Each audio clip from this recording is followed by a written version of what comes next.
आइए आज हम लोग इस वीडियो में काइनेमेटिक्स चैप्टर देखेंगे। काइनेमेटिक्स में आज हम लोग को पढ़ना है rest and motion. Rest and motion, rest and motion, rest and motion.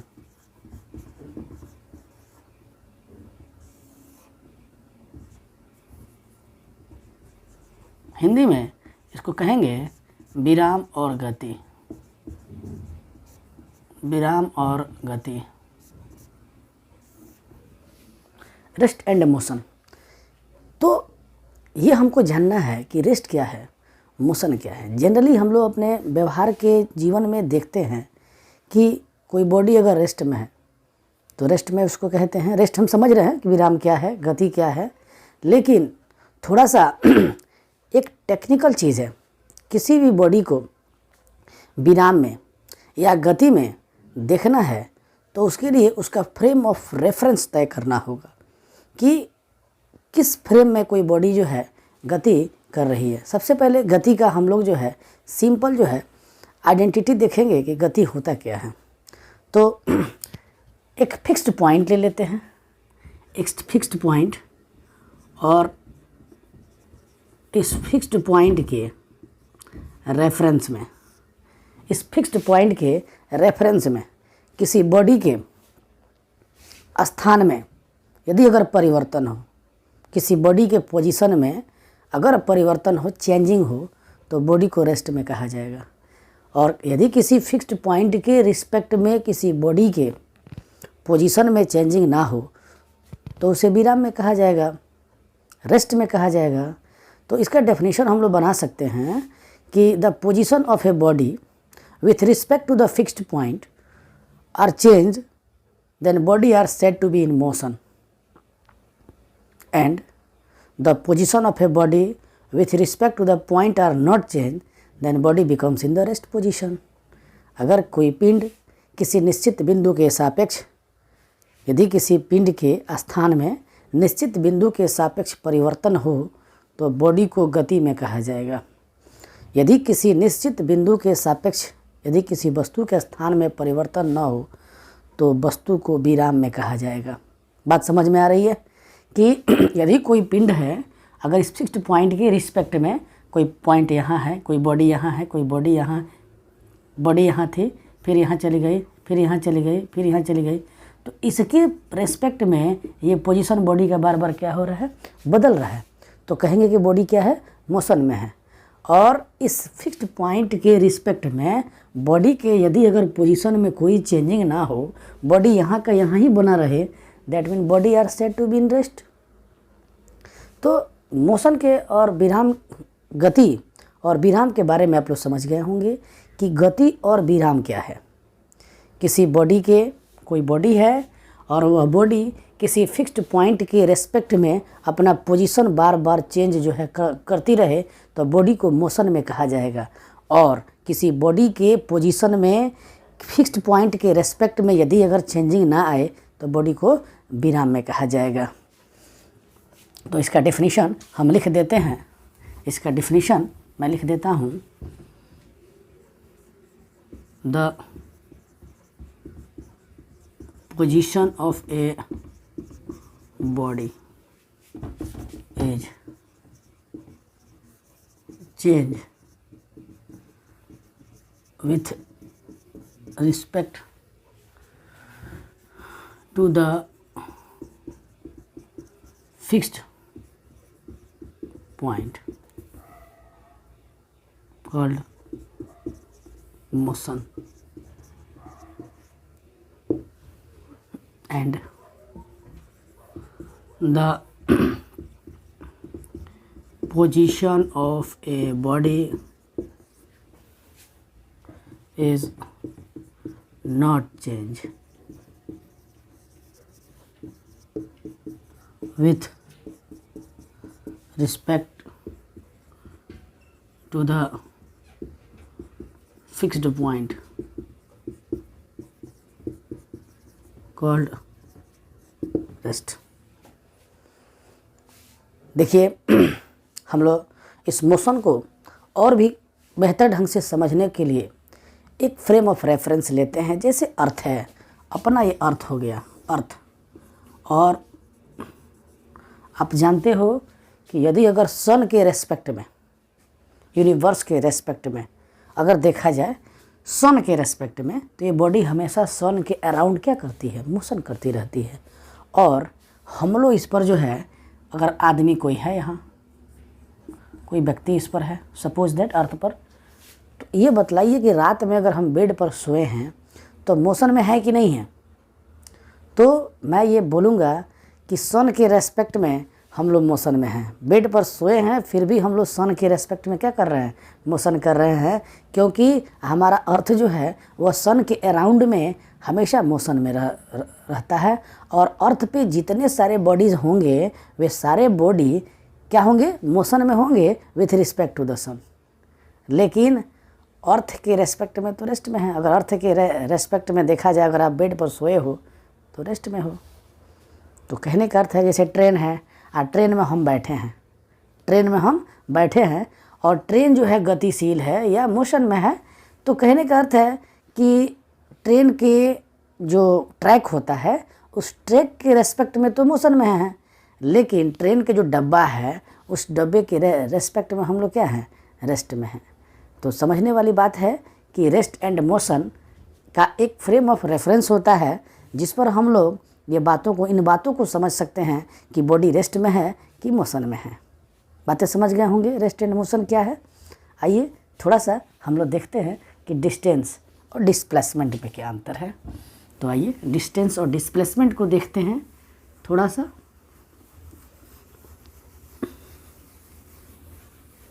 Distance and displacement,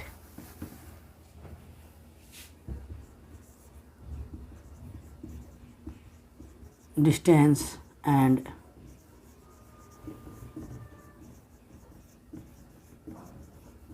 displacement, दूरी और विस्थापन। दूरी और विस्थापन,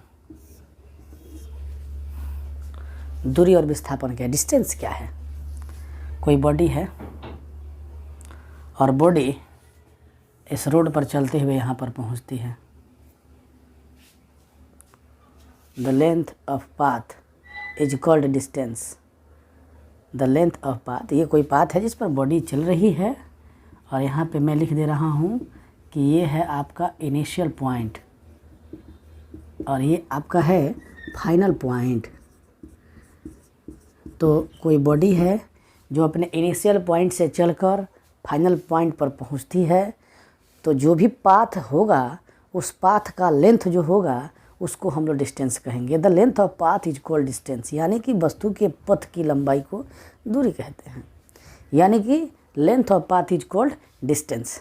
एंड डिस्प्लेसमेंट क्या होता है, तो डिस्प्लेसमेंट में होगा the state distance, the state distance between the initial point and final point is known as displacement. यानी कि इनिशियल पॉइंट कहाँ है, फाइनल पॉइंट कहाँ है, वहाँ से एक सीधा डिस्टेंस में सीधा स्ट्रेट लाइन मिला देंगे और जो स्ट्रेट लाइन जो मिलेगा ये आपका हो गया डिस्टेंस, ये आपका हो गया डिस्टेंस। लेकिन ये जो नीचे वाला हो गया ये डिस्प्लेसमेंट हो गया।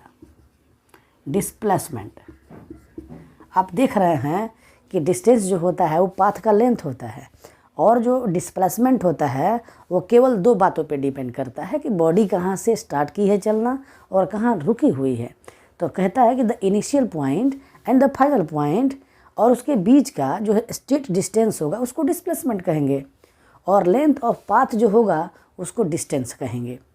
डिस्टेंस जैसा कि अब यही देखा जाए, अगर कोई बॉडी स्ट्रेट लाइन पर अगर मोशन में हो और ये आपका क्या है, इनिशियल पॉइंट है, ये आपका क्या है, इनिशियल पॉइंट है और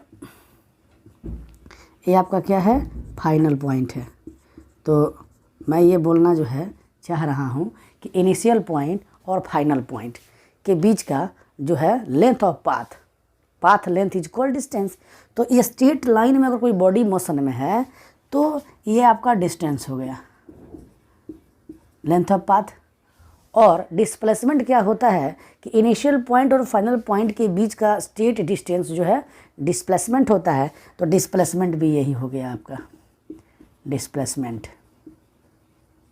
यहाँ पे अगर कोई बॉडी स्ट्रेट लाइन जो है मोशन में हो तो डिस्टेंस और डिस्प्लेसमेंट दोनों जो है इक्वल हो जाएगा, और बॉडी कोई कर्व पाथ पे मोशन में हो तो डिस्टेंस जो है हमेशा डिस्प्लेसमेंट से बड़ा होता है। तो एक हम लोग यहाँ कह सकते हैं कि distance is greater than equal to displacement.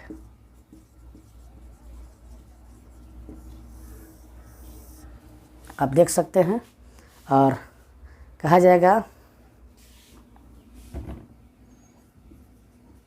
Path length is called distance. Path length is called distance. और डिस्प्लेसमेंट क्या हो सकता है, तो डिस्प्लेसमेंट के लिए हम बोल देंगे कि the state distance between initial point and final point called displacement. ये आपका हो गया displacement. The state distance between initial point and final point called displacement. Path length is called distance. और आपको ये पता हो जाना चाहिए कि डिस्प्लेसमेंट जो होता है डिस्टेंस से छोटा होता है या बराबर भी हो सकता है। और हम लोग डिस्प्लेसमेंट और डिस्टेंस के बारे में थोड़ा सा और भी जानकारी ले लेते हैं, थोड़ा सा समझना होगा, और थोड़ा सा कुछ प्रॉपर्टी जान लेते हैं कि क्या है डिस्टेंस, क्या है डिस्प्लेसमेंट में। तो थोड़ा सा समझिए, आइए थोड़ा सा उसके प्रॉपर्टी के बारे में देख लेते हैं कि कुछ प्रॉपर्टी क्या हो सकता है।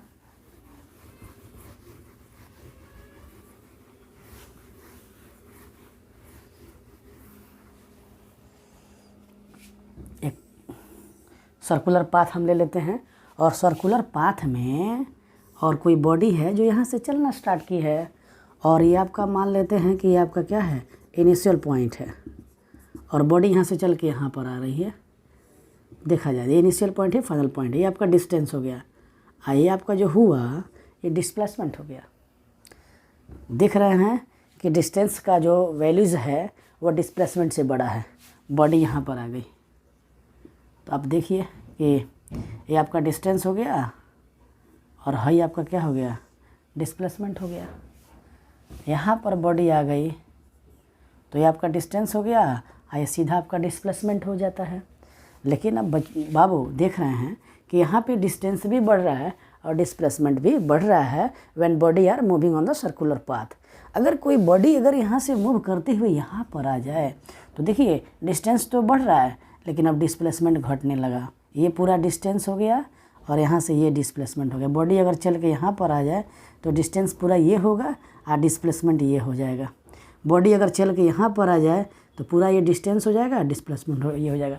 इस एग्जाम्पल में क्या देख रहे हैं, इस एग्जाम्पल में हम लोग ये देख रहे हैं कि डिस्टेंस कंटिन्यूसली बढ़ रहा है लेकिन डिस्प्लेसमेंट बढ़ भी रहा है, घट भी रहा है। अगर बॉडी यहाँ से चल कर फिर यहीं पर आ जाए तो फाइनल डिस्प्लेसमेंट क्या हो जाएगा, जीरो हो जाएगा।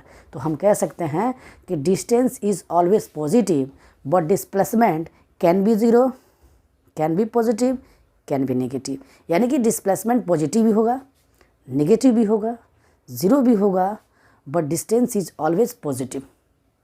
ठीक है। और एक बात और भी जानकारी है कि डिस्टेंस जो अगर किसी सर्कुलर पाथ पे या कहीं चल रहा है डिस्टेंस तो ये जो पाथ होगा इसका कोई डेफिनेट डिस्टेंस नहीं होता है। तो डिस्टेंस किसी खास जो है डेफिनेट डायरेक्शन को इंडिकेट नहीं करता है। बट डिस्प्लेसमेंट जो है यहाँ से चले हैं यहाँ रुके हैं, इसके बीच का स्टेट डिस्टेंस होगा। तो ये जो है डिस्प्लेसमेंट जो है किसी खास डायरेक्शन को इंडिकेट जो है करता है। तो हम ये भी कह सकते हैं कि distance is a scalar quantity, distance having no definite direction, so distance is a scalar quantity but displacement direct the definite direction, so it is called vector quantities. Displacement is vector quantity and distance is scalar quantity. तो आप distance और displacement को समझ गए होंगे और हम लोग देखते हैं आगे।